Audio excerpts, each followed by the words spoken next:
Praise the lord. యేసునామమే జయము. మన రక్షకుడు మన విమోచకుడైన యేసుక్రీస్తు పరిశుద్ధ నామములో అందరికీ వందనాలు. చిన్న ప్రార్థన ద్వారా రాత్రికాల వాక్యదానము ధ్యానించుకుందాము. పరిశుద్ధుడ మహాగణుడైన దేవ యేసయ్య, నాయన మీకే వేలాది వందనములు కృతజ్ఞతాస్తుతి స్తోత్రం చెల్లించుకుంటున్నాను. దేవ రాత్రికాల సమయంలో ప్రభు వాక్యభాగం ధ్యానిస్తుండగా వాక్యభాగం మాకు అర్థమవుటకు సహాయం చేసి మీ కృపలో బలపరిచి మీకు మాదిరిగా మమ్మల్ని నడిపించి మీ చిత్తాన్ని మా జీవితంలో జరిగించమని ఈ చిన్న ప్రార్థన యేసుక్రీస్తు పరిశుద్ధ నామములో అడిగి వేడుకుంటున్నాను తండ్రి. Amen amen. గల్తీయులకు రాసిన పత్రిక 2వ అధ్యాయం 16వ వచనము. ధర్మశాస్త్ర సంబంధమైన క్రియల మూలమున ఏ శరీరుడు నీతిమంతుడని తీర్చబడుడు కదా. ఆమె దేవుడి వాక్య భాగం దీవించును కాక. ప్రభు నుండి ప్రియులారా, ఇక్కడ వాక్య భాగంలో గమనించినట్లయితే ధర్మశాస్త్ర సంబంధ క్రియల మూలమున ఏ శరీరుడు నీతిమంతుడని తీర్చబడుడు కదా. అదేవిధంగా వాక్య భాగంలో గమనించినట్లయితే రోమీయులకు రాసిన పత్రిక 3వ అధ్యాయం 20వ వచనంలో ఏలయనగా ధర్మశాస్త్ర సంబంధమైన క్రియల మూలంగా ఏ మనుషుడను ఆయన దృష్టికి నీతిమంతుడని తీర్చబడుడు. ధర్మశాస్త్రం వలన పాపం మనకు ఎట్టిదో తెలియబడుచున్నది.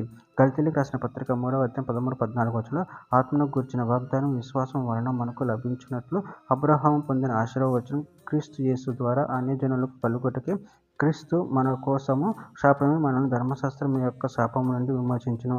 ఇందును గూర్చి మ్రాను మీద వేలాడిన ప్రతివాడును శాపగ్రస్తుడని రాయబడి ఉన్నది. రోమీయులకు రాసిన పత్రిక 1వ అధ్యాయం 17వ వచనం, ఎందుకనగా నీతిమంతుడు విశ్వాసం మూలముగా జీవించునని రాయబడిన ప్రకారం విశ్వాసం మూలముగా అంతకంతకు విశ్వాసం కలిగినట్లు దేవుని నీతి దాని యందు బయలుపరచబడుచున్నది.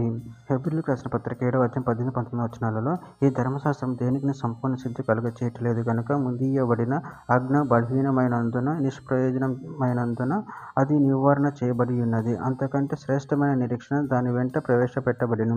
దీని ద్వారా దేవుని యొద్దకు మనము చేరుచున్నాము. అపోస్తల కార్యముల గ్రంథం 4వ అధ్యాయం 12వ వచనంలో, మరి ఎవరి వలన రక్షణ కలగదు, ఈ నామముననే మనము రక్షణ పొందవలెను గాని ఆకాశం క్రింద మనుషులలో ఇయ్యబడిన మరి ఏ నామమున రక్షణ పొందలేము అనెను.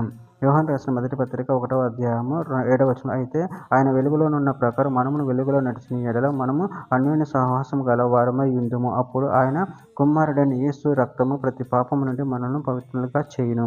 చివరిగా ఒక మాట, యోహాను రాసిన మొదటి పత్రిక 2వ అధ్యాయం 2వ వచనంలో, ఆయన మన పాపములకు శాంతికరమై ఉన్నాడు. మన పాపములకు మాత్రమే కాదు, సర్వలోకమునకు శాంతికరమై ఉన్నాడు. ఆమె దేవుడి వాక్య భాగం దీవించును కాక. చిన్న ప్రార్థన చేసుకుందాము. పరిశుద్ధుడ ప్రేమ గల యేసయ్య, మీరు ఇచ్చిన వాక్యదానాన్ని బట్టి ప్రభావ మీకు కృతజ్ఞతలు చెల్లించుకుంటున్నాను తండ్రి. నాయన యేసయ్య, మీ ద్వారానే మాకు రక్షణ కలుగుతున్న తండ్రి. మీ నామం వల్ల మేము రక్షింపబడి ఉన్నాం ప్రభు. అందరిని బట్టి ప్రభావ మీకు కృతజ్ఞతలు చెల్లించుకుంటూ మీ ప్రేమ కృపలు మమ్మల్ని నిరంతరం కాచి కాపాడి మీకు మధ్యగా మమ్మల్ని నడిపించమని చిన్న ప్రార్థన యేసు నామములో అడిగి వేడుకుంటున్నాను తండ్రి. ఆమేన్ ఆమేన్.